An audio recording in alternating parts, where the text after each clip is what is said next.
People often rely on these funds for survival, making any risk of their cutoff or delay existential. All right, this is serious. 5 former Treasury Secretaries, spanning across multiple presidential administrations, all came together to write a piece to say explicitly that Elon Musk is a threat to democracy and that Donald Trump is allowing Elon Musk to engage in a hostile takeover of key government institutions. This reads, 5 former Treasury Secretaries. Our democracy is under siege. And let's waste no time breaking this down and then breaking down Elon Musk's childish response, where he calls out Larry Summers, one of the former Treasury Secretaries that helped write this. It was written by Larry Summers, Robert Rubin, Geithner, Liu, and then Yellen. So 5 recent Treasury Secretaries, and it's quite haunting. It says, when we had the honor of being sworn in as the 70th, 71st, 75th,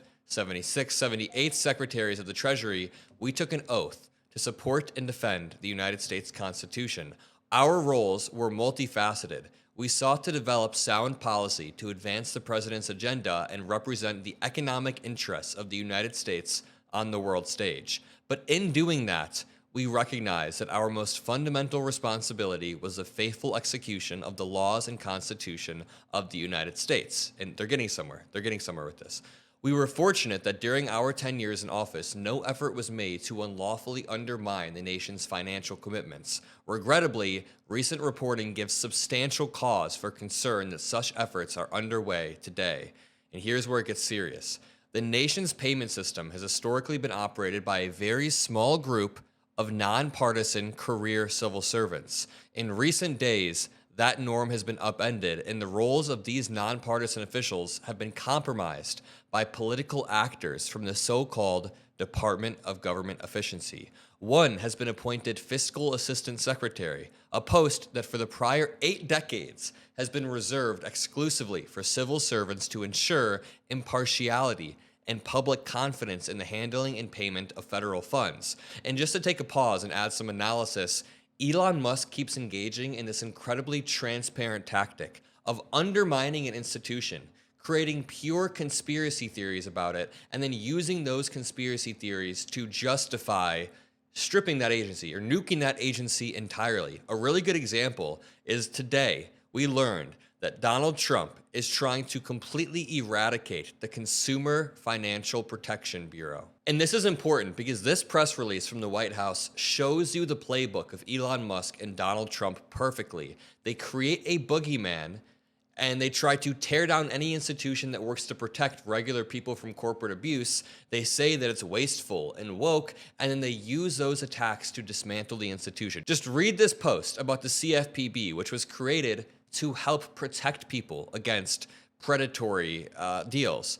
The Consumer Financial Protection Bureau, the brainchild of Elizabeth Warren, has long functioned as another woke, weaponized arm of the bureaucracy that leverages its power against certain industries and individuals disfavored by so-called elites. They talk about Soros here. They say it's used to support radical advocacy groups. One such group is the Soros-backed Mississippi Center for Justice that advocates for racial and economic justice. I mean, they're hitting all of the talking points here. Woke, Soros, racial justice, all of the things they hate. Threaten banks for refusing to lend to illegal immigrants. You make up conspiracy theories about the CFPB, about Social Security, about the Treasury Department, and then you use those conspiracies to undermine that very department. Let's return to the writing from our 5 former Treasury Secretaries. They say, these political actors, the ones appointed by Musk, have not been subject to the same rigorous ethics rules as civil servants, and one has explicitly retained his role in a private company, creating at best the appearance of financial conflicts of interest. There is a reason why there are training mechanisms, vetting mechanisms, security clearances that you have to get before you bring your lackeys in. They lack training, they write, and experience to handle private personal data like social security numbers and bank account information. Their power subjects America's payment system and the highly sensitive data within it to the risk of exposure, potentially to our adversaries, and our critical infrastructure is at risk of failure if the code that underwrites it is not handled with due care. This is why a federal judge this past weekend blocked at least temporarily, these individuals from the Treasury's payments systems, noting the risk of irreparable harm. And remember, Elon Musk is now floating the idea, along with JD Vance, of defying that court order entirely. Just ignoring that court order and continuing to access certain institutions, that is when we enter a constitutional crisis. Elon Musk today was floating the idea of going into the Social Security database and deleting certain Social Security numbers. He is trying to strip away Social Security, and there are lawsuits trying to block him. And guess what he's saying to justify stripping Social Security? He's saying that they're finding waste within it. It goes back to this. You create a boogeyman so that you can tear it down. MeidasTouch, in response to the CFPB being stripped away, says, how does this improve your life? How does this improve your life at all? There are a few questions. Number one, has the Trump administration improved your life or worried you? And number two, do you feel safe in Trump's America? Do you feel safe flying or traveling? Okay, the 5 Treasury Secretaries continue. A key component of the rule of law is the executive branch's commitment to respect Congress's power of the purse. The legislative branch has the sole authority to pass laws that determine where and how federal dollars are spent. While significant data privacy, cybersecurity, and national security threats are gravely concerning, the constitutional issues are perhaps even more alarming. We take the extraordinary step of writing this piece because we are alarmed about the risks of arbitrary and capricious political control of federal payments, which would be unlawful and corrosive to our democracy. The key component of the rule of law is the executive branch's commitment to respect Congress's power of the purse.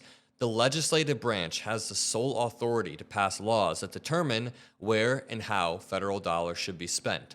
The role of the Treasury Department and of the executive branch more broadly is not to make determinations about which promises of federal funding made by Congress it will keep and which it will not. As Justice Brett Kavanaugh of the Supreme Court previously wrote, a justice appointed by Trump, remember, quote, even the president does not have unilateral authority to refuse to spend the funds. Chief Justice John Roberts agrees. He wrote that, quote, no area seems more clearly the province of Congress than the power of the purse. So we will see if this makes it up to the Supreme Court, if these two, Kavanaugh and Roberts, will stay true to their word.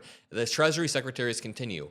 During our collective 18 years at the helm of the Treasury, we never were asked to stop congressionally appropriated funds from being paid out in full. And by the way, if you've made it this far, make sure you drop a like. Comment some blue hearts. We're going to continue reading, but to help boost this video, to help bring awareness to Elon Musk and his takeover of the government, make sure you're dropping a like and watching until the end. I will double down on this Elon Musk coverage. The Trump admin, they continue, may seek to change the law and alter what spending Congress appropriates, as administrations before it have done as well. And should the law change, it will be the role of the executive branch to execute those changes. But it is not for the Treasury Department or the administration to decide which of our congressionally approved commitments to fulfill and which to cast aside. No Treasury Secretary in his first few weeks in the office should be put in the position where it's necessary to reassure the nation and the world of the integrity of our payment system or our commitment to make good on our financial obligations. Secretary Scott Bessent has had to do just that, and we were comforted to see the agency commit to Congress that any recent access to the Treasury payment systems, quote, is not resulting in the suspension or rejection of any payment instructions submitted. When he has been asked repeatedly if the Treasury has tried to block payments, he said, we have not. They say we hope this commitment stands, and it ends off in a powerful way.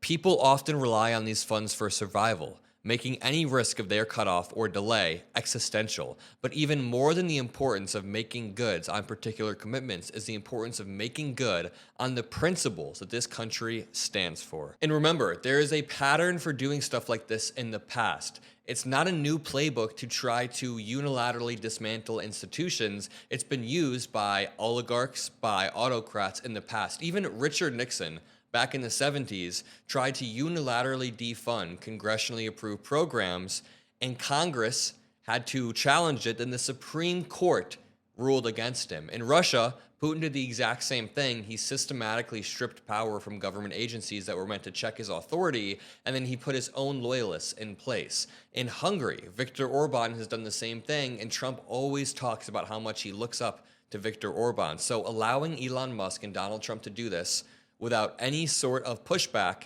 is where we start to hit the tipping point. And if Elon Musk and JD Vance defy this court order, then we are in a constitutional crisis, and we will continue to cover this relentlessly. All that I ask from you guys is to share this video, drop a like, subscribe, have a great rest of your day, and I'll see you in the next one. Peace out.